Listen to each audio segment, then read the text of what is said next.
Hindutva politics चल रही है उसको काउंटर कैसे किया जाए, और एक हिंदू मुस्लिम डिवाइड जो है पैदा किया जा रहा है पॉलिटिकल लेवल पे और सोशल लेवल पे। किसी को भी कहीं कोई शिकायत नहीं करनी चाहिए। अगर शिकायत करोगे तो कल को आपको ही कटघरे में खड़ा कर दिया जाएगा कि मुख्यमंत्री को अपना राज धर्म निभाना चाहिए था। वो 7-8 दिन के बाद एक आदमी घर में मर जाता है। एक बार में पुलिस कहती है कि कोई अपराध नहीं हुआ, ऐसा कुछ नहीं हुआ, और दूसरी बार वही पुलिस जो है वो कहती है कि हाँ ऐसा हुआ। कोर्ट में ले जाने का मतलब होता है कि हम वहाँ न्याय पाने की आशा करते हैं। अब सब मामलों में वहाँ भी न्याय नहीं मिलता है। जब तक कोई अपराध नहीं तो कॉन्स्पिरेसी कहाँ। रोजनामचा में लिख देते हैं कि हम मजिस्ट्रेट के यहाँ लेकर गए थे परंतु मजिस्ट्रेट साहब उपलब्ध नहीं हुए। एक आम आदमी के साथ क्या होता है कि मुसलमान के साथ उससे ज्यादा होता है। मेरे बेटे को केस को भी उठा लो तो वो डर रहा था कि पता नहीं पुलिस का क्या पता, भैया बिठा ले।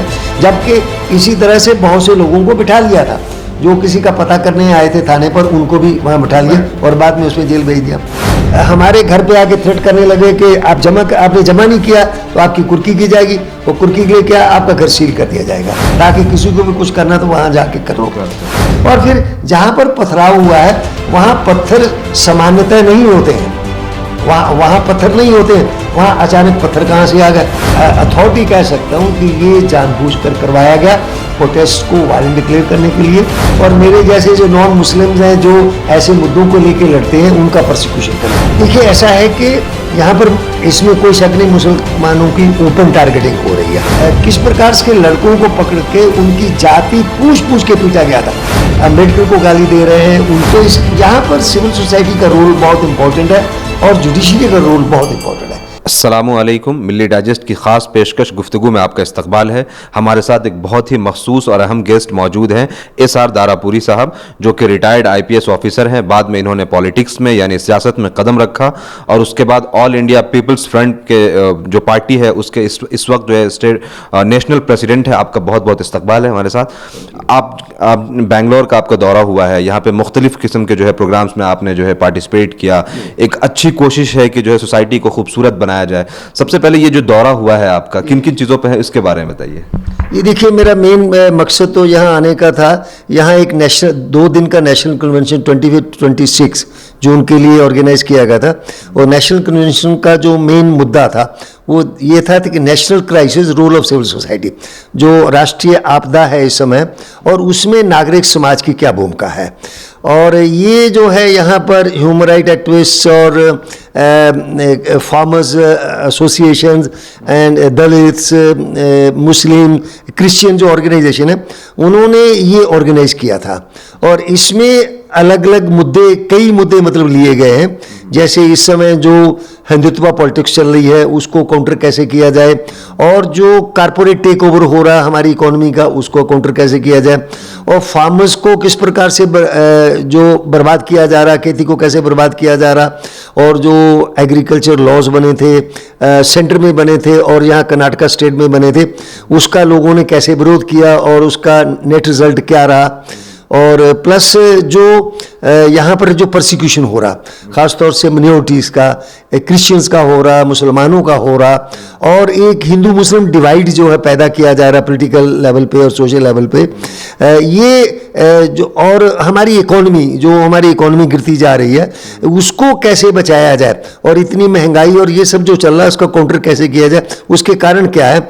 और ये सब जो हो रहा है, ये जो चिंता की वाली चीज़ें हो रही हैं, इसमें जो सिविल सोसाइटी है, हम जो नागरिक हैं हमारी क्या भूमिका है, हमें इसमें कैसे मतलब इसको रोकने के लिए क्या करना चाहिए, मतलब सोशल लेवल पे और पॉलिटिकल लेवल पे। और ये डिस्कशन जो है 2 दिन का ये रखा गया था, उसमें अलग अलग सेशन थे, और जिसमें बड़ी संख्या में किसान संगठनों ने जिसमें हिस्सेदारी की है, दलित संगठनों ने की है, मुस्लिम संगठनों ने की है, और क्रिश्चियन संगठनों ने की है, अदर सोशल एक्टिविस्ट ने की है। ये 2 दिन तक इस पर जो है एकदम खुली चर्चा चली है। ये एक चीज़ ये जानना चाहेंगे कि जैसे कि आपने बहुत सारे इश्यूज़ के बारे में बताया, इस टाइम पे जो रियासत कर्नाटक में काफ़ी चीज़ें बहुत तेज़ी से बदल रही हैं। जैसे क्रिश्चियंस के ऊपर अटैक किया जा रहा है एंटी कन्वर्जन के नाम पे, उसके बाद उनका जो है इलीगल इंक्रोचमेंट और चर्च के नाम पर जो है उनको अटैक किया जा रहा है। इस तरीके से मुसलमानों पर भी अटैक्स हो रहे हैं, दलितों पर भी अटैक्स हो रहे हैं। तो ये जो तमाम चीज़ें जो चल रही हैं, तो इस पे जो यहाँ की सिविल सोसाइटी है उसका किस तरह का मिजाज है, उसको आपने किस तरह से महसूस किया है? देखिए ऐसा है, जैसा कि हम जानते हैं कि ये जो हो रहा है, जो मिनोरिटीज़ पे, दलित्स पे, इनके जो हो रहा है, ये एज ए पॉलिटिकल एजेंडा, जो आरएसएस का मतलब फिलॉसफी है, उसको पॉलिटिकल प्लेन पे एग्जीक्यूट किया जा रहा है। और इनके हिंदुत्व की आइडियोलॉजी में है कि इन सबको सबॉर्डिनेट बनाना है, सबको अधीनस्थ बनाना है, 2 नंबर के वो बनाना है। तो इसमें बहुत अटैक्स हुए हैं कर्नाटका में, क्रिश्चियंस पे खासतौर से हुए हैं, मुसलमानों पे भी हुए हैं, और दलितों पर तो लगातार अट्रॉसिटीज होती रहती हैं, होती रहती हैं। तो यहाँ 2 दिन के जो ये अधिवेशन हुआ, कन्वेंशन हुआ, उसमें मैंने देखा कि इसके विरोध में काफ़ी बड़ी संख्या में संगठन और लोग खड़े हैं, और वो काफ़ी वोकल हैं, कोर्ट में जा रहे हैं, अपना सड़क पे उतर रहे हैं। तो ये एक अच्छी बात है कि जहाँ ये सब चीज़ें हो रही हैं, उसके विरोध में उतनी ताकत से, उतनी संख्या में जो सिविल सोसाइटी है, जो संगठन है, वो भी खड़े हो रहे हैं। ये एक अच्छी बात है। जिस तरीके से सिविल सोसाइटी की आपने बात करी, तो जैसा आपने बताया भी कि यहाँ ये एक अच्छी चीज़ ये है कि लोग खड़े होते हैं, गलत जो एक्शंस होते हैं या जो पॉलिसीज है उसके ऊपर लोग बात करते हैं। अभी रिसेंटली तीस्ता तलवार जी की अरेस्टिंग हुई है। एक तो ये है कि एटीएस आती है, अरेस्ट करती है, फिर दूसरी जगहों पे इस तरह की जो एजेंसीज हैं उनका काम बिल्कुल जीरो हो जाता है। तो ये जो पूरा जो नैरेटिव, जो पूरा इशू है, इसको आप किस तरह से देखते हैं? देखिए ऐसा है, जैसा कि हम जानते हैं कि गुजरात में 2000 उसमें जो 2 में जो हुआ था, उसमें स्टेट की क्या भूमिका थी, या उस समय के जो तत्कालीन जो मुख्यमंत्री थे उनकी क्या भूमिका थी, वो एक अलग बात है कि एसआईटी ने जो जांच की उसमें बहुत सारी चीज़ों को छोड़ दिया गया, उनको एविडेंस में नहीं लाया गया, और जो लोग इसके लिए रिस्पॉन्सिबल ठहराए जाने चाहिए थे, जिनके ऊपर जिम्मेदारी आनी चाहिए थी, वो जिम्मेदारी नहीं आई। और विद द रिजल्ट के जो ज़किया जाफरी थी, वो उनको रिलीफ नहीं मिला, और वो संतुष्ट नहीं हुई जो एसआईटी ने जांच की, उसके खिलाफ वो हाई कोर्ट गई और फिर सुप्रीम कोर्ट गई, और सुप्रीम कोर्ट ने कहा कि यहाँ प्रॉपर ग्राउंड्स नहीं है, जिन लोगों को इसमें इम्प्लीड करने के लिए, दोषी बनाने के लिए, मतलब जो है ये सारी मांग की जा रही है, उसके लिए सफिशिएंट एविडेंस नहीं है, ये कोर्ट ने कहा। और कोर्ट ने थोड़ा सा ऑब्जर्वेशन है, वो कोई कोर्ट का ऑर्डर नहीं है कि जो दूसरे संगठन इसमें शामिल हुए हैं, मतलब उन्होंने कोई बड़ी कॉन्स्पिरेसी करके किसी को बदनाम करने या फांसने की बात की। परंतु जो इस जजमेंट के आने के बाद जो गुजरात गवर्नमेंट ने किया है कि तुरंत 1 दिन के अंदर जो है तीस्ता सीतलवाद, जिन्होंने अपने को इम्प्लीड किया था इस मामले में, और श्री कुमार जो उस समय एडिशनल डीजी थे वो, और संजीव भट्ट, जिन लोगों ने इस बात को कहा था कि ये सारा यहाँ पर जो हुआ, जो इतने दिन तक जो है ये सारा चलता रहा, हफ्ता भर चलता रहा, जो सारा कुछ हुआ, जिसमें 2000 के करीब लोग मारे गए, बहुत बुरी तरह से प्रॉपर्टी का हुआ, उसमें राज्य की भूमिका थी, और तत्कालीन राज्य के जो मुख्यमंत्री थी उनकी भूमिका थी। उन्होंने अपने एफिडेविट्स में कहा था, और एसआईटी ने उसको नहीं माना, उसको उतना वेटेज नहीं दिया, तो उनको भी सबको गिरफ्तार कर लिया गया। तो ये तो एक बड़ी गलत बात है। इसका मतलब ये है कि अगर कहीं कुछ होता है, किसी को भी कहीं कोई शिकायत नहीं करनी चाहिए। अगर शिकायत करोगे तो कल को आपको ही कटघरे में खड़ा कर दिया जाएगा। तो वो ठीक है कि अगर केसेस में होता है, जो बहुत सारे केसेस दर्ज होते हैं, उसमें क्या होता है कि भाई सफिशिएंट एविडेंस नहीं मिली या स्ट्रॉन्ग एविडेंस नहीं कि उसमें चार्जशीट लग सके, तो उसमें फाइनल रिपोर्ट लगा दी जाती है कि केस ना, और उसमें भी जो कंप्लेनेंट होता है उसको राइट है, सीआरपीसी में राइट है कि अगर वो संतुष्ट नहीं है फाइनल रिपोर्ट लगाने से कि केस नॉट मेड आउट, तो वो अपील में जा सकता है। और वही ज़किया जाफरी ने किया था, उसके अगेंस्ट अपील में गई थी। जब लोअर कोर्ट ने उसको एंटरटेन नहीं किया, मतलब उनको रिलीफ नहीं दिया, तो हाई कोर्ट गई, सुप्रीम कोर्ट गई। वो तो उनका एक लीगल राइट है कि अगर हम किसी इन्वेस्टिगेशन से डिससेटिस्फाइड हैं, तो वही इसमें हुआ था। अब तीस्ता सीतलवाद ने उसी को फैसिलिटेट करने के लिए किया था कि हाँ वास्तव में ऐसा हुआ। और श्री जो पुलिस के अधिकारी थे, चाहे वो ये डीआईजी जो थे तत्कालीन जो है, और ये एडिशनल डीजी थे, उन्होंने भी यही बात, और उन्होंने तो एफिडेविट इस बात को कहा था कि जिस मीटिंग में ये कहा गया कि भाई आप जो है एक्शन नहीं लेंगे, you will not come into action और let the people decide for themselves, तो वो उन्होंने ऑन एफिडेविट किया, एसआईटी ने उसको भी इंटरटेन नहीं किया, उसको भी नहीं माना, तो उनको भी दोषी ठहरा दिया गया। तो अच्छा, इवन अगर मान भी लीजिए कि सफिशिएंट एविडेंस नहीं है, इवन अदरवाइज स्टेट की जिम्मेदारी है, तत्कालीन मुख्यमंत्री की पूरी जिम्मेदारी है कि वहां पर इस प्रकार का लार्ज स्केल का कोई अपराध नहीं हो, और वहां पर ये अपराध हुआ। और इससे बड़ा क्या हो सकता है कि उस समय जो प्राइम मिनिस्टर थे अटल बिहारी वाजपेयी थे, उन्होंने भी किसी आधार पर कहा था कि मुख्यमंत्री को अपना राजधर्म निभाना चाहिए था। इसका मतलब है there was something behind it, something behind it. पर एसआईटी ने उसका नोटिस नहीं लिया, उसको एविडेंस में शामिल नहीं किया।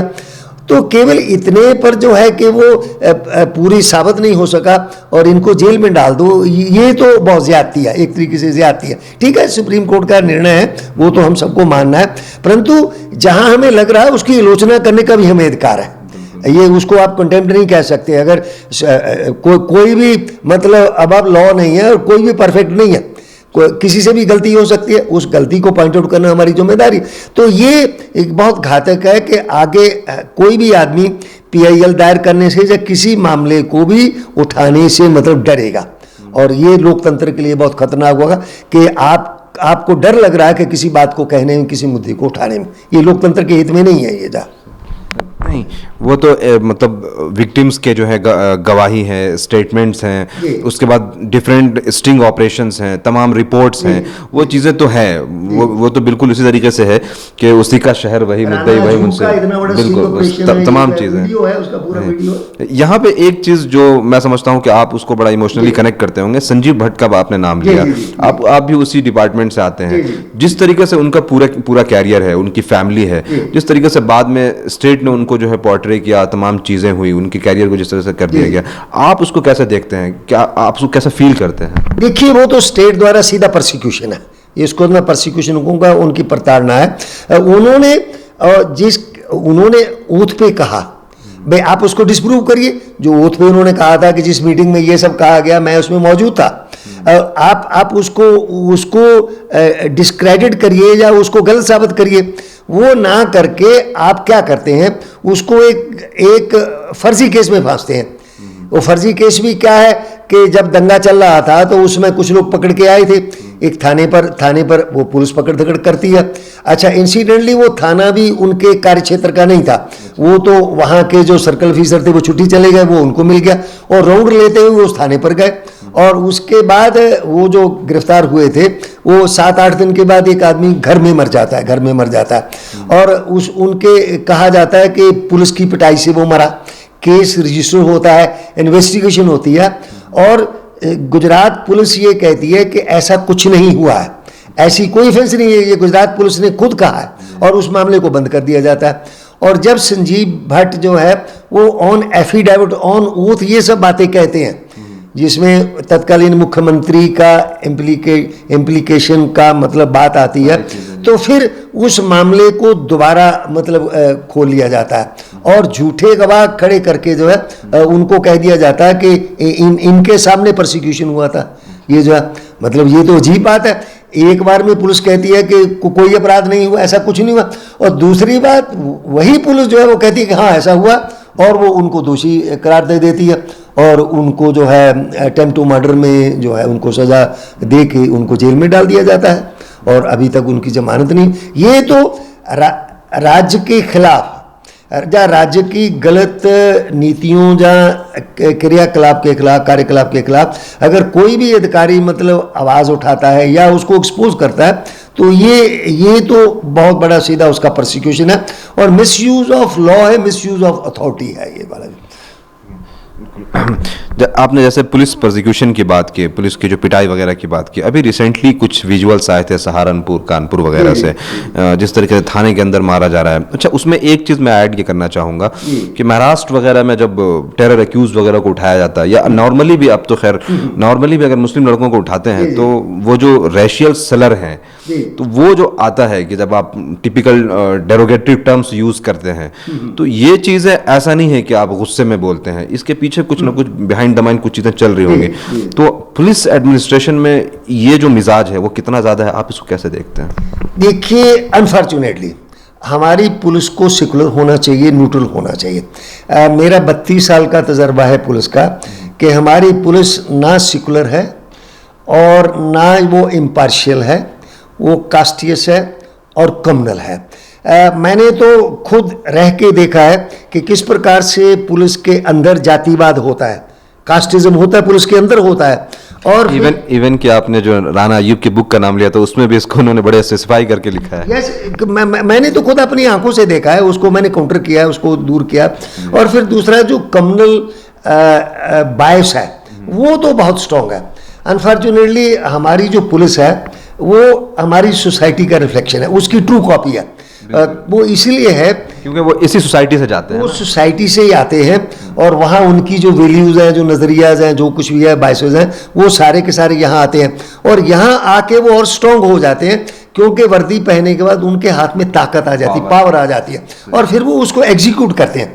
अगर वो पुलिस में नहीं होते तो शायद वैसा नहीं कर पाते जैसा वो पुलिस में होने पर करते हैं। तो इसलिए ये हमारे देश का बहुत बड़ा दुर्भाग्य है कि हमारी पुलिस का डेमोक्रेटाइजेशन नहीं हुआ। और दूसरा ये भी है कि हमारी पुलिस जो है होमोजीनियस नहीं है, इसमें डोमिनेंस है। अगर मैं खुल के कहूँ तो उसके अंदर हिंदुओं की मेजॉरिटी है और बाकी जो मुस्लिम तो बहुत कम रिप्रेजेंटेड है, दलित्स हैं, थ्रू रिजर्वेशन आए हैं, क्रिश्चियंस। तो इसलिए जो हमारा पुलिस संगठन है वो अपने आप में मतलब सेकुलर नहीं है, न्यूट्रल नहीं है। और दूसरा ये है कि जब स्टेट ऐसी चीज़ों को खुद प्रमोट करती है, कास्टिज्म को प्रमोट करती है या कम्युनलिज्म को प्रमोट करती है या कम्युनिटीज़ की टारगेटिंग करती है और पुलिस के थ्रू करवाती है, तो ये जो बायसेस हैं, ये जो रुझान हैं, ये जो प्रेजुडिस हैं, ये और स्ट्रॉन्ग हो जाते हैं। और अनफॉर्चुनेटली हमारी जो इंडियन पुलिस है उसके अंदर ये बायसेस, कास्टिज्म, कम्युनलिज्म एंड मतलब महिलाओं के बारे में, दूसरे वीकर सेक्शंस के बारे में जो पुलिस का नज़रिया है वो बिल्कुल अनडेमोक्रेटिक है और सेकुलर नहीं है। एक चीज़ यहाँ पे पूछना चाहूँगा कि एक तो यह है कि पुलिस का अपना रोल जो है बड़ा मतलब क्वेश्चन मार्क रहता है उनके ऊपर। रिसेंटली कुछ सालों में जो जुडिशरी का जो रोल रहा है कि कभी आप रात में 12 बजे जो है कोर्ट खोल करके जजमेंट करते हैं, 3-3 साल से दूसरे जो हियरिंग है वो पेंडिंग चली जा रही हैं। तो मतलब कोई एक मुसलमान है 2 साल 3 साल 4 साल उसका सॉलिड प्रोसिक्यूशन भी होता है, उसकी कैरियर भी तबाह कर दी जाती है।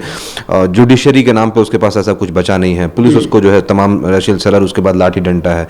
तो वहाँ पे उसके लिए ऑप्शन क्या बचता है? नहीं, देखिए, एक दो अनफॉर्चुनेटली हमारी जो लोअर जुडिशरी है वो भी ना सेकुलर है और ना मतलब न्यूट्रल है। वहाँ पर भी अनफॉर्चुनेटली जैसे पुलिस के अंदर बायसेस आ गए हैं, प्रेजुडिसेस आ गए हैं, इसी प्रकार के प्रेजुडिसेस जो हैं वो जुडिशरी के अंदर भी आ गए हैं, जो कि उनका जो जजमेंट्स हैं उनमें दिखाई देते हैं, या बेल का मामला है, दूसरा कोई मामला है, उनमें वो स्पष्ट दिखाई देते हैं। तो वहाँ जबकि जुडिशरी की जज की जिम्मेदारी है कि उसके सामने अगर कोई अरेस्टेड पर्सन प्रोड्यूस किया जाता है वो उससे बात करेगा, उससे पूछेगा कि पुलिस की कहानी क्या है और वो आदमी क्या कहता है। तो मैं तो आपको बताऊं कि बहुत सारे मामलों में तो जो अरेस्टेड पर्सन है उसको जो जिसको रिमांड मजिस्ट्रेट कहते हैं उसके सामने पेश ही नहीं किया जाता, वो घर बैठे बैठे हो जाता है। मैं आप इसकी क्लासिकल एग्जांपल बताता हूं कि लखनऊ में जब 19 दिसंबर 2019 को CNRC में गिरफ्तारियां की गई, 19 नवंबर को वो जो लोग गिरफ्तार किए गए थे उनको बिना मजिस्ट्रेट के सामने पेश किए ही उनके घर पर दस्तखत हो गए और उनको 14 दिन की जेल भेज दिया गया।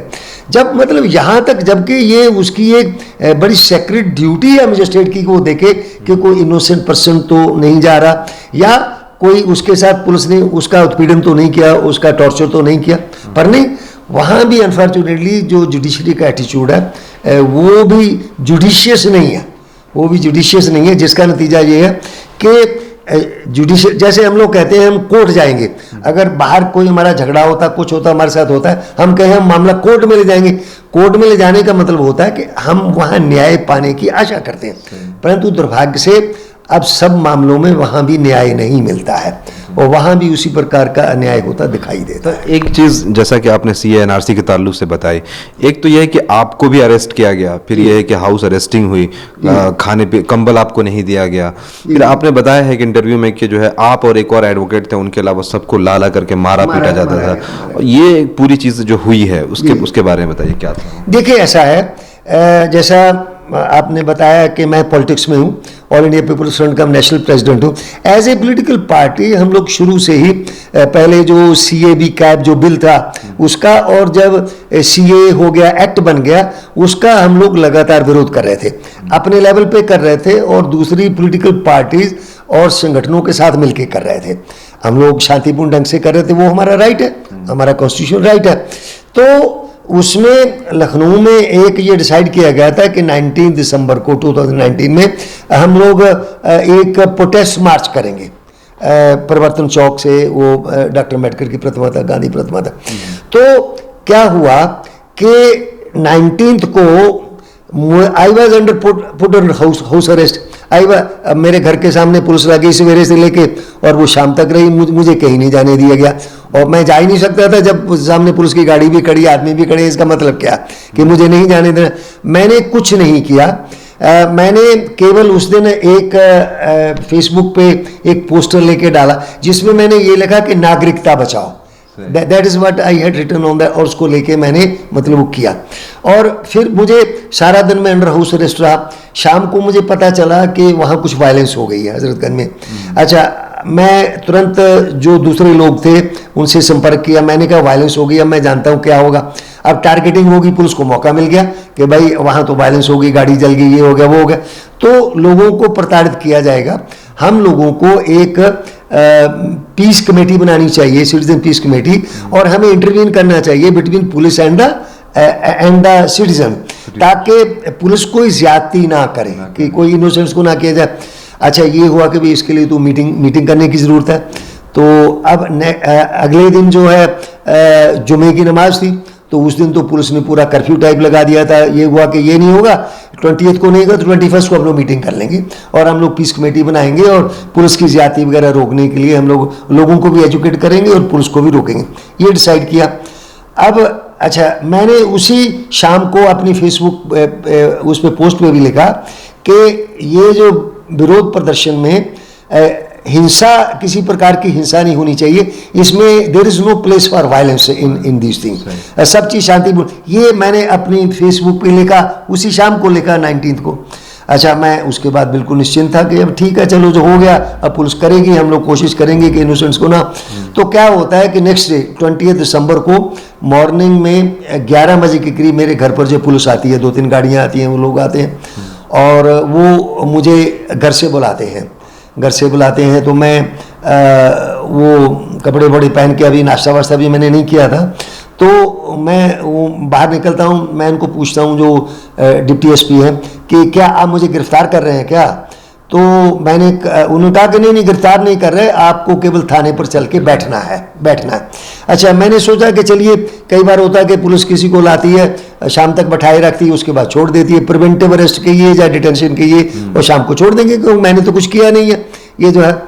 अच्छा, वो थाने पर ले जाते हैं, वहीं पर जो मेरा लोकल थाना पड़ता है, वहाँ ले जाके फिर पीछे मेरे घर वाले सब तलाश करते हैं कि कहाँ ले गए हैं, और वो कुछ वकील वगैरह थाने पर भी जाते हैं, उनको भी नहीं बताया जाता, उनको कहते हैं यहाँ नहीं है। मेरे घर वालों को नहीं बताया, मेरे घर वाले फिर पुलिस कंट्रोल रूम से पूछते हैं, DGP के कंट्रोल रूम से पूछते हैं कि ऐसे पुलिस ले गई, हमें पता नहीं कहाँ है, और पुलिस काफ़ी तलाश के बाद बताती है कि वो गाजीपुर थाने में है। मतलब it is on record, it's everything on record. अच्छा, उसके बाद क्या है कि दिन भर मुझे बिठाए रखते हैं और 5 बजे के करीब मुझे कहते हैं कि हमें हजरतगंज पुलिस स्टेशन चलना है। मुझे लेके जाते हैं, वहाँ जाके मैं इनसे पूछता हूँ कि क्या गिरफ्तार कर रहे हैं? उन्होंने कहा कि नहीं, हजरतगंज थाने पे जाना है। वहाँ गए, वहाँ इंस्पेक्टर थे, उनको मैं पूछता हूँ कि क्या मुझे गिरफ्तार करना है? तो वो मुझे मुस्कुरा के कहते हैं कि हाँ 39 हो गए, 40 में आप है। मैंने ठीक है, ओके, अगर आप मुझे गिरफ्तार करना चाहते हैं तो आप ठीक है करिए। अच्छा, मुझे गिरफ्तार करके वहाँ उन्होंने बिठा लिया। फिर क्या होता है कि डॉक्टरी कराने के लिए ले जाते हैं। अच्छा, डॉक्टरी हो गई, फिर वो मुझे रिमांड मजिस्ट्रेट के लिए ले जाते हैं, मेरे रिमांड के लिए ये जो है।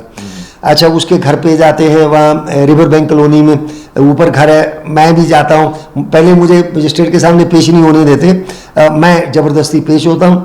वो पूछते हैं पुलिस से कि इनके खिलाफ क्या इल्ज़ाम है। वो कहते हैं कॉन्स्पिरेसी का इल्ज़ाम है। वो कहते हैं कॉन्स्पिरेसी क्या होती है? जब तक कोई अपराध नहीं तो कॉन्स्पिरेसी कहाँ? तो आप बताओ। तो वो नाराज़ हो जाते हैं, कहते हैं कि इनके खिलाफ तो कुछ नहीं है, तुम क्यों लाए हो इनको।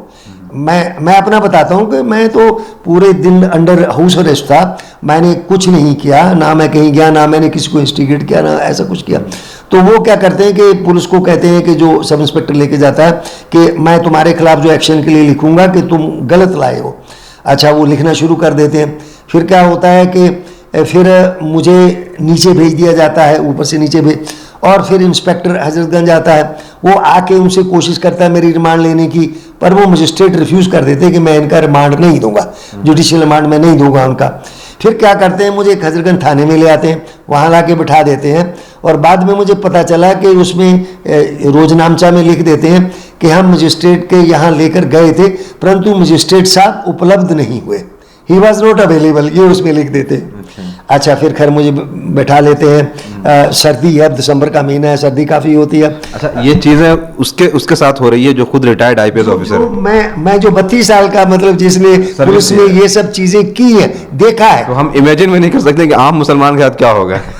एक आम आदमी के साथ क्या होता है कि मुसलमान के साथ उससे ज़्यादा होता है। तो फिर क्या होता है कि मैं कंबल मांगता हूँ, कहते कंबल नहीं देना है। अच्छा, मैं जैकेट वगैरह भी नहीं थी, एक हल्की जर्सी पहन रखी थी मैंने। नवंबर की ठंडी है। अजय, दिसंबर की ठंडी है, दिसंबर तो बहुत ठंडा होता है लखनऊ में। फिर मैं किसी तरह से, मुझे संपर्क नहीं करने देते हैं, तो मैं किसी तरह से एक पुलिस वाले का फ़ोन लेके अपने घर पे बेटे को फ़ोन करता हूँ कि भाई मेरे पास कुछ नहीं है, ना खाने को ना कुछ है, और कोई कंबल भी नहीं दे रहे, तो आप मेरी जैकेट दे जाइए। तो वो डरते डरते डरते आता है। वो डर इसलिए रहा था कि उससे पहले वो पता करने के लिए आया था मेरे थाने पर, तो इंस्पेक्टर हजरतगंज ने कहा था इसको भी बिठा लो, मेरे बेटे को भी इसको भी उठा लो। तो वो डर रहा था कि पता नहीं पुलिस का क्या पता, भैया बिठा ले। जबकि इसी तरह से बहुत से लोगों को बिठा लिया था, जो किसी का पता करने आए थे थाने पर, उनको भी वहाँ बिठा लिया और बाद में उसमें जेल भेज दिया। तो फिर वहाँ पर मैं खैर कंबल उम्बल लिया, मैं रात भर वही कुर्सी पर बैठा रहा। फिर अगले दिन शाम को 5 बजे के करीब जो है, मुझे वो जेल वैन में बिठाकर जो है जेल पर ले गए, और वहाँ पर जो रिमांड मजिस्ट्रेट होते हैं उनके सामने मतलब पेश किया गया।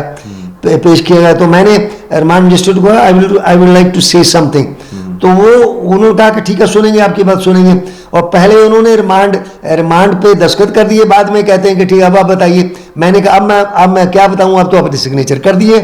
तो वो कहने लगे कि देखिए ऐसा, मैंने बताया कि मैं ऐसे ऐसे हूँ, मैं इनोसेंट हूँ, मैं कुछ नहीं। वो कहने लगे देखिए ऐसा है, जो बाकियों के साथ है आपके साथ भी वही होगा, मैं आपके साथ किसी प्रकार का कोई लगभग बयान नहीं कर सकता। खैर उसके बाद 9 बजे करीब जेल पहुँचे, और उस रात खाना नहीं मिला, 9 बजे जेल में कहाँ खाना मिलेगा। फिर उसके बाद about 18 days I was in jail, और मेरी जमानत हुई। जमानत इस आधार पर हुई कि पुलिस मेरे खिलाफ कोई भी मतलब एविडेंस नहीं पेश कर पाई कि मेरा कोई उसमें इन्वॉल्वमेंट है। तो देन आई केम आउट। तो वो अच्छा, एक बड़ी बात ये हुई थी कि जब हम जेल में थे तो दूसरे तीसरे दिन अखबार में निकला कि जो इसमें मेन लोग हैं CNRC प्रोटेस्ट में, उनके खिलाफ, उनके ऊपर NSA लगाया जाएगा। हमने कहा ठीक है लगा दीजिए, अब जेल में तो वहीं लगा दीजिए, 6 महीने साल भर और रह लेंगे। तो फिर क्या हुआ कि कुछ दिन के बाद हम लोगों को नोटिस आ गए। नोटिस इस बात का आया कि उस दौरान जो डैमेज हुआ है, जो प्रॉपर्टी नष्ट हुई है, उसके लिए आप लोगों से रिकवरी की जानी है, आप लोग उसमें शोकाज करिए। ये हमें जेल में ही मतलब नोटिस मिल गया था, आप जवाब दीजिए। तो हमने कहा हम यहाँ से क्या जवाब दे दें भैया कि आप हम फ्री हों, हम इसका कहीं लिखें, किसी से बात करें। तो उस तरीके से मैं मतलब जेल से रिहा हुआ, और उसके बाद फिर जब निकल के आए, फिर वो रिकवरी वाली कार्रवाई शुरू हो गई कि उन्होंने कहा कि आप विदिन 3 डेज जमा करिए, अदरवाइज आपकी कुर्की कर ली जाएगी। ये जो है ये, और उसके लिए तहसीलदार आ गया और SDM आ गया पुलिस के साथ, ये जो है। तो उसमें हमारे घर पे आके थ्रेट करने लगे कि आपने जमा नहीं किया तो आपकी कुर्की की जाएगी, और कुर्की के लिए क्या, आपका घर सील कर दिया जाएगा।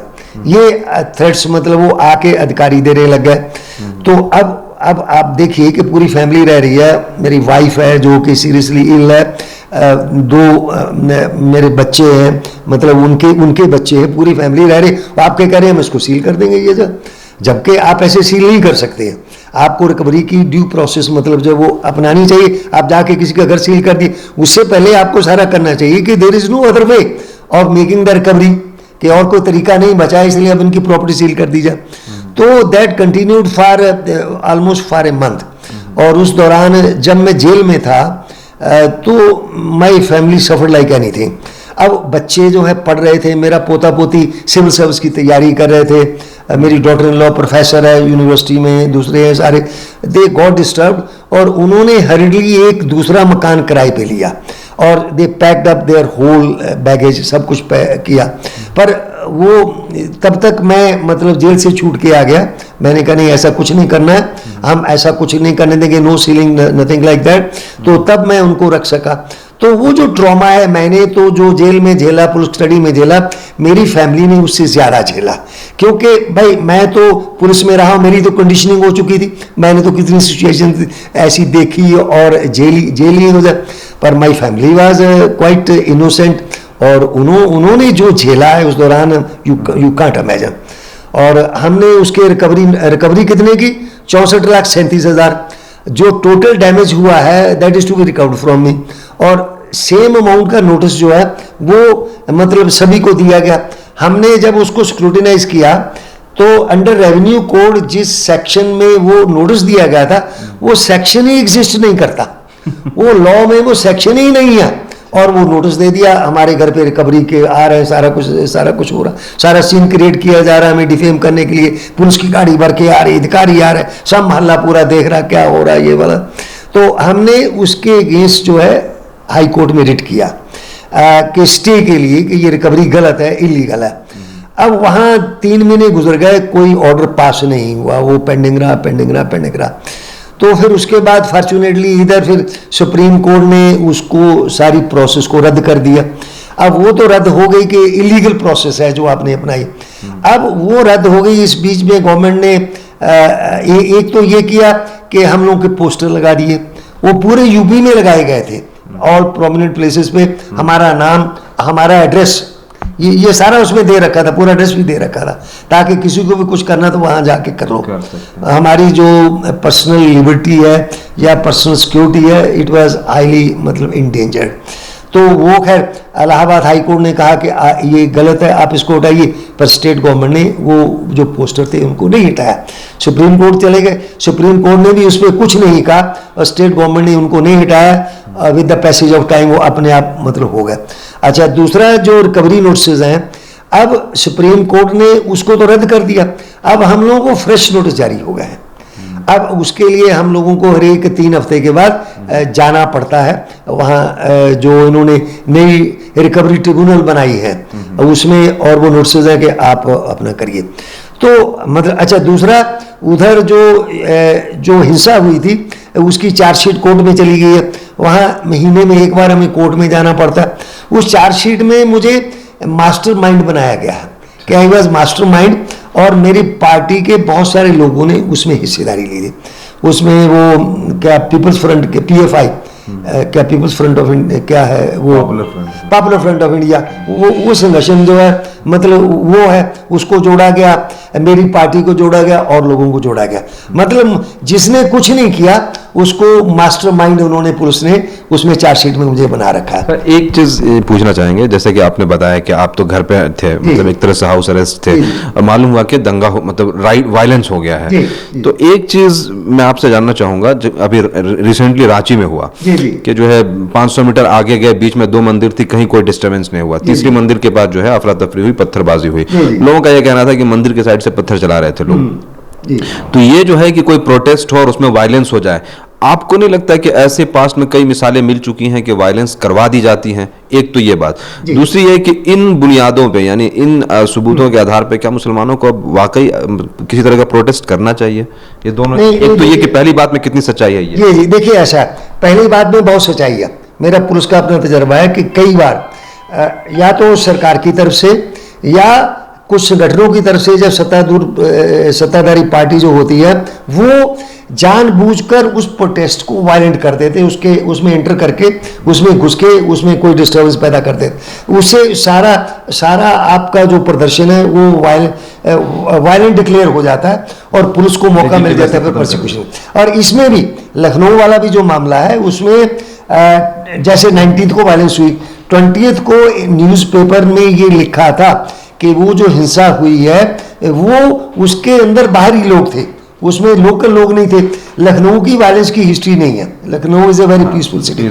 अच्छा, मुझे एक इंटरनेशनल उसके चैनल के कॉरस्पॉन्डेंट ने बताया कि मैं दूसरी जगह भी गया हूं, वहां सब जगह ये बात आई है कि बाहरी लोगों ने आके वहां पर हिंसा कराई है। एक तो ये सबूत। दूसरा सबसे बड़ा सबूत ये है कि 19 दिसंबर को जब गिरफ्तारियां की गई थी, उसमें काफी सारे लोग पकड़कर आए थे हजरतगंज थाने में, और उनमें से जो मुसलमान थे या मेरे जैसे जो लोग थे या ऐसे जो लोग थे, आपने एक बात कही थी इंटरव्यू में कि हम तो आरएसएस और बीजेपी के लोग हैं। हाँ बिल्कुल है, वो है। उन लोगों को मेरे सामने नहीं, मेरी अरेस्ट तो 20th को हुई है, 19th को जिसमें मोहम्मद शेख की हुई और दूसरे लोगों की हुई, वहां पर जो लोग पकड़ के आए थे उनसे पूछा गया आप कौन है, उन्होंने कहा कि हम तो भाजपा के कार्यकर्ता हैं। कई लोग थे ऐसे, और उन सारे भाजपा के कार्यकर्ताओं को छोड़ दिया गया, और वो भी वहीं से गिरफ्तार किए गए थे जहां से दूसरे लोगों को या सदफ को या दूसरे लोगों को गिरफ्तार किया गया। तो दैट अच्छा, दूसरी बात यह है कि जब पुलिस ने इतना सारा बैरिकेडिंग कर रखा था, फिर कैसे दंगाई लोग उस पॉइंट तक पहुंच गए? क्या ये पुलिस की मिली भगत नहीं है या पुलिस का फेलर नहीं है कि आपको पहले से पता है कि कोई ऐसी घटना हो सकती है, और फिर जहां पर पथराव हुआ है वहां पत्थर सामान्यतः नहीं होते हैं, वहां पत्थर नहीं होते हैं, वहां अचानक पत्थर कहां से आ गए, और एकदम ये सब आगजनी कैसे शुरू होगी कि वैन जला दो, ये कर दो, वो कर दो। तो मैं बिल्कुल विद फुल अथॉरिटी कह सकता हूं कि ये जानबूझकर करवाया गया, प्रोटेस्ट को वायलेंट डिक्लेयर करने के लिए और परसिक्यूशन करने के लिए, मुसलमानों को परसिक्यूशन करने के लिए, और मेरे जैसे जो नॉन मुस्लिम्स हैं जो ऐसे मुद्दों को लेकर लड़ते हैं उनका परसिक्यूशन करने। अच्छी बात यह है कि लखनऊ में जो गिरफ्तारियां हुई उसमें मुसलमानों की गिरफ्तारियां हुई और काफ़ी सारे नॉन मुस्लिम एक्टिविस्ट की गिरफ्तारियां हुई है। तो इसलिए आप ये नहीं कह सकते ये प्रोटेस्ट केवल मुसलमान कर रहे थे, हम सब लोग नॉन मुस्लिम भी उस प्रोटेस्ट में शामिल थे, मतलब उसमें शामिल थे। मैं तो खैर पर्सनली नहीं था, और वो एक सिविल सोसाइटी की तरफ से प्रोटेस्ट था, और जिसको मुस्लिम प्रोटेस्ट का मतलब किया गया और वायलेंट होने का, जिसके ऊपर धब्बा लगा के प्रोसिक्यूशन किया गया। सारी चीज़ें हैं, लेकिन पता नहीं मुझे क्यों जब मैं हिंदुस्तान के बारे में सोचता हूँ तो मुझे रवांडा की जो स्टोरी है वो याद आती है, और उसका एक जो दूसरा सबसे खतरनाक पहलू है वो ये है कि सैडली मतलब आप जैसे जो सिविल सोसाइटी के लोग जो इंसाफ पसंद है, जो इंसाफ के लिए लड़ते हैं, हक की बात करते हैं, उनको भी वहाँ प्रोसिक्यूट किया गया था। तो एक तो ये स्टोरी है, हिस्ट्री है उसकी। हिंदुस्तान का जो मुस्तकबिल है, यानी हिंदुस्तान का जो फ्यूचर है, और उसके साथ साथ मुसलमानों का जो फ्यूचर है, इसको आप कैसे देखते हैं?